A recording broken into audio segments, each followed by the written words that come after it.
यहाँ पर हम बात करेंगे difference between aldehydes and ketones, यानी एल्डिहाइड और कीटोनों के बीच का अंतर। और स्टूडेंट्स, ये एग्जामिनेशन के दृष्टिकोण से बहुत ही इंपॉर्टेंट अभिक्रिया है। तो दोनों समीकरण मैं यहाँ पर दो समीकरण एक्सप्लेन करूंगा, दोनों की दोनों मोस्ट इंपॉर्टेंट इक्वेशन है, तो अच्छे प्रकार से समझनी है आपको। देखिए, मैंने अभी जब इससे पिछली वीडियो में चर्चा की थी तो ये कहा था कि एल्डिहाइड्स ही केवल टॉलन अभिक्रमक और फेलिंग विलयनों के साथ में अभिक्रिया करते हैं, जबकि कीटोन्स नहीं करते। तो यहाँ केवल हमें समीकरण जो शो करानी है वो एल्डिहाइड के साथ करानी है। तो जैसे ही मैं एल्डिहाइड के साथ समीकरण लिखूंगा, तुरंत मैं नीचे लिख दूंगा कि कीटोन उपरोक्त अभिक्रमकों के साथ कोई अभिक्रिया नहीं करते। तो इस तरह से इन दोनों के बीच में क्या आ जाएगा, अंतर आ जाएगा। फिर मैंने एक और बताया था पिछली वीडियो में कि मैं आपको टॉलन अभिक्रमक क्या होता है, फेलिंग विलयन क्या होता है, इनकी चर्चा अगली वीडियो में करूंगा। तो सबसे पहले मैं बात करता हूं टॉलन अभिक्रमक की। तो टॉलन परीक्षण करने के लिए मुझे टॉलन अभिक्रमक चाहिए, ठीक है। अब ये टॉलन अभिक्रमक होता क्या है, देखिएगा, ध्यान से देखना है। टॉलन अभिक्रमक, तो इसको अगर मैं इसका पूरा कंप्लीट फॉर्मूला लिखूं तो ये होगा AgNH3 का होल ट्वाइस, ठीक, NO3। ये क्या है, टॉलन अभिक्रमक है। इसे क्या कहते हैं हम, अमोनिया में, अमोनिया है ना इसमें, अमोनिया में सिल्वर नाइट्रेट विलयन। अगर कोई आपसे ये पूछने लगे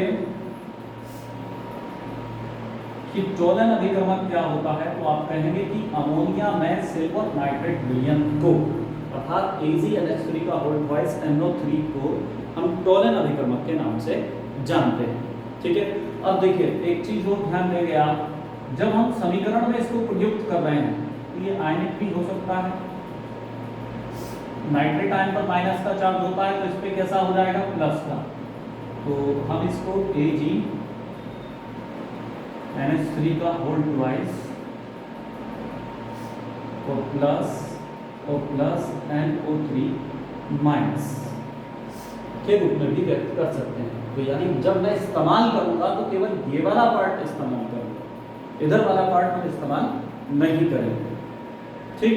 अब देखिए होगा क्या कि एल्डिहाइड्स की अभिक्रिया, एल्डिहाइड का फॉर्मूला RCHO, जब आप टॉलन अभिक्रमक से कराते हैं, टॉलन अभिक्रमक मैंने कहा आयनिक अवस्था में लेना है, AgNH3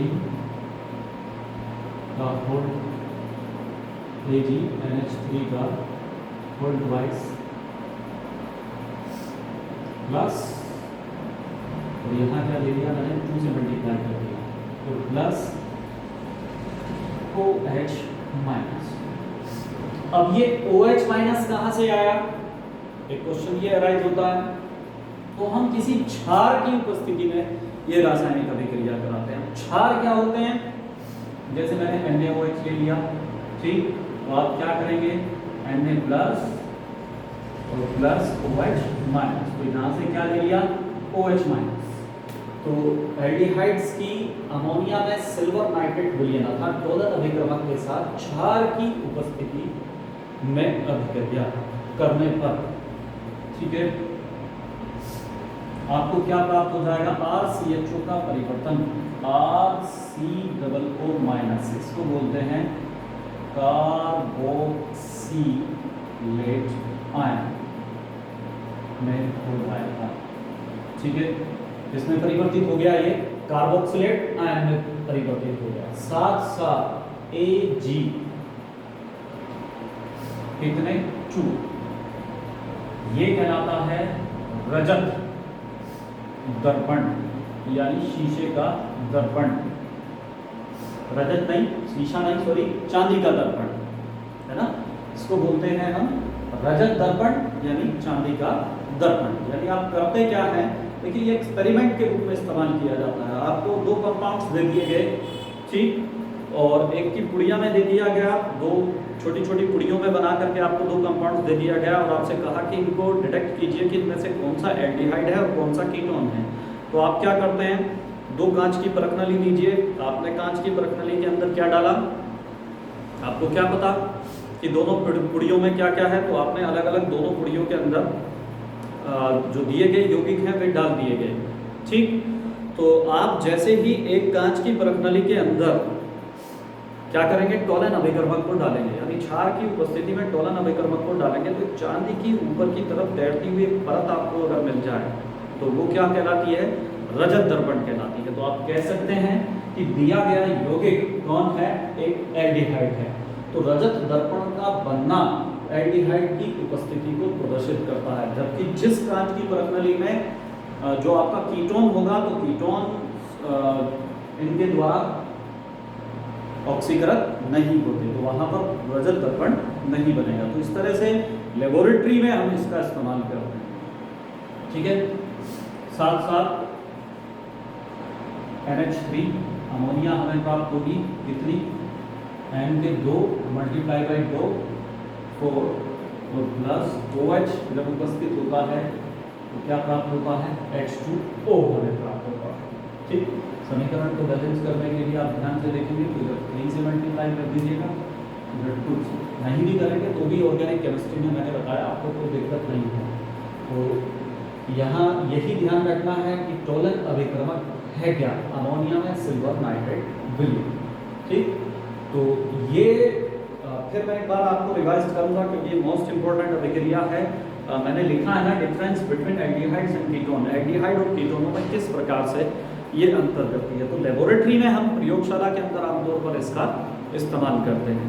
तो होता क्या है कि आपको कोई दो साल्ट दे दिए जाते हैं, अब आपको पता नहीं है कि उसमें से एल्डिहाइड कौन सा है और कीटोन्स कौन सा है, और आपसे कहा गया कि एल्डिहाइड और कीटोन्स इनमें से बताइए कौन एल्डिहाइड है कौन कीटोन है। तो आप उनका ऑक्सीकरण करेंगे। तो आपको मैंने बताया था कि एल्डिहाइड्स जो टोलन अभिकर्मक है और फेलिक विलयन जैसे मृदु ऑक्सीकारक पदार्थ हैं, इनसे भी ऑक्सीकृत हो जाते हैं। तो जिस कांच की परखनली में आपने एल्डिहाइड या कीटोन जो भी आपको दिया गया था उनको दो अलग अलग परखनलियों में डाला और आपने टोलन अभिकर्मक डाल करके देखा, तो जिसमें रजत दर्पण बनता है, रजत दर्पण अर्थात चांदी का दर्पण बनता है, वो एल्डिहाइड होगा, और जहां पर कोई अभिक्रिया घटित नहीं होती वो कौन होंगे, वो कीटोन होंगे। अब इसकी पुष्टि करने के लिए एक बार आपने रजत दर्पण बना लिया, आप फेलिंग परीक्षण का उपयोग कर सकते हैं। फेलिंग परीक्षण के लिए जैसे टोलन परीक्षण के लिए टोलन अभिकर्मक की जरूरत थी, तो यहाँ पर हमें जरूरत होगी फेलिंग विलयन की। अब ये फेलिंग विलयन बनता क्या है, देखिए फेलिंग विलयन दो भागों से मिलकर बना होता है, एक फेलिंग विलयन A और एक फेलिंग विलयन B। ये जो फेलिंग विलयन A है इसको बोलते हैं हम जलीय कॉपर सल्फेट। ठीक, कॉपर सल्फेट, तो एक जलीय कॉपर सल्फेट विलयन लीजिएगा, और B क्या होता है, ये होता है सोडियम पोटेशियम टार्ट्रेट। इसको क्या बोलते हैं, सोडियम पोटेशियम टार्ट्रेट, टार्ट्रेट है ना, या इसे सिंपली आप रोशेल लवण के नाम से भी जानते हैं। कॉपर सल्फेट का फार्मूला आपको पता है CuSO4। तो जब आप वियोजन करेंगे CuSO4 का तो आपको क्या प्राप्त हो जाएंगे, एक तो Cu2 प्लस आयन आपको प्राप्त हो जाएंगे, प्लस SO4 माइनस 2 आयन आपको प्राप्त हो जाएंगे। तो यानी हमें जो यूज करना है फेलिंग विलयन के स्थान पर वो Cu2 प्लस आयन का इस्तेमाल करना है। सोडियम पोटेशियम टार्ट्रेट, रोशेल लवण का फार्मूला मैंने बोर्ड पर लिख दिया है आपकी जानकारी के लिए, बुक्स में कहीं भी इसकी कोई चर्चा नहीं है, फिर भी आपकी नॉलेज के लिए बोर्ड पर रोशेल लवण का क्या फार्मूला होता है लिखा हुआ है। फेलिंग विलयन होता क्या है कि आप जलीय कॉपर सल्फेट है ना, तो फेलिंग विलयन A यानी जलीय कॉपर सल्फेट और फेलिंग विलयन B यानी सोडियम पोटेशियम टार्ट्रेट रोशेल लवण की समान मात्रा को जब एक साथ मिला देते हैं तो मिला देने पर जो अभिक्रमक हमें प्राप्त होता है उसे क्या कहा जाता है, फेरिक विलयन के नाम से जाना जाता है। और जैसे हमने अमोनिया में सिल्वर नाइट्रेट विलयन की स्थान पर इसका प्रयोग किया था, इसी प्रकार से हम यहाँ पर इसका प्रयोग करेंगे। ठीक, देखिए होता क्या है कि एल्डिहाइड्स RCHO, और अभी आपको बताया कि मुझे जो प्रयोग करना है फेरिक विलयन के स्थान पर किसका प्रयोग करना है, Cu2 आयन का प्रयोग करना है।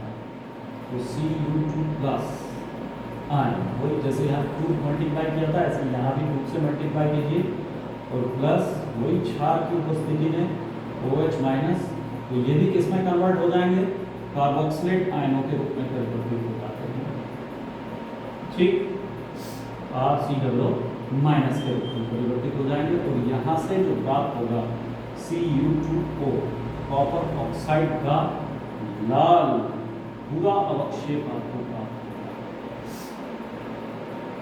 लाल पूरा अवक्षेप, जो इस बात की पुष्टि करेगा कि लिया गया यौगिक कौन है, एक एल्डिहाइड है, कीटोन नहीं है।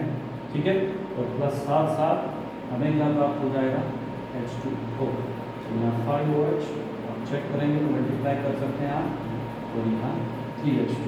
तो आप दोनों रासायनिक समीकरणों में आप देखेंगे कि एल्डिहाइड्स टॉलन परीक्षण के दौरान रजत दर्पण बनाते हैं और फेलिंग परीक्षण के दौरान कॉपर ऑक्साइड का लाल भूरा अवक्षेप उत्पन्न करते हैं, लेकिन कीटोन इन दोनों मृदु अभिक्रमकों के साथ में किसी प्रकार की कोई अभिक्रिया नहीं करते। इसीलिए मैंने कहा था कि ये दोनों परीक्षण एल्डिहाइड्स और कीटोन्स के बीच में डिफरेंस उत्पन्न करने के लिए भी हम प्रयोग में लाते हैं। मोस्ट इंपॉर्टेंट है, तो दोनों समीकरण की अच्छे प्रकार से प्रैक्टिस करनी है। अब एक क्वेश्चन आगे बढ़ने से पहले मैं ये आपको बता दूं कि आप सोच सकते हैं कि सर अभी तक जितनी भी रासायनिक अभिक्रिया थी वो आयनिक नहीं थी। ठीक, तो चूंकि आपके सिलेबस में ये आयनिक दी गई है तो इसलिए मैंने आयनिक ही डिस्कस की। अदरवाइज यहाँ अगर मैं NO3 लिखता, देखिए AgNH3 का होल ट्वाइस NO3, तो यहाँ Na लिखना होता, क्योंकि मैंने क्षार का प्रयोग किया था, तो वो Na इस NO3 के साथ अभिक्रिया करके क्या बन जाता, NaNO3 के रूप में परिवर्तित हो जाता। ठीक, तो आपको पता है कॉमन जब जो चीज़ें होती हैं वो क्या होती है, कट जाती हैं। तो आपने आणविक से आयनिक समीकरण बनाने की विधि पढ़ी थी, या आयनिक से आणविक, है ना, क्लास 11 में। तो ये उसी के अनुसार इन्होंने जो कॉमन यौगिक हैं उनको काट करके आपको एक्सप्लेन किया, तो इससे कोई प्रॉब्लम नहीं होनी चाहिए।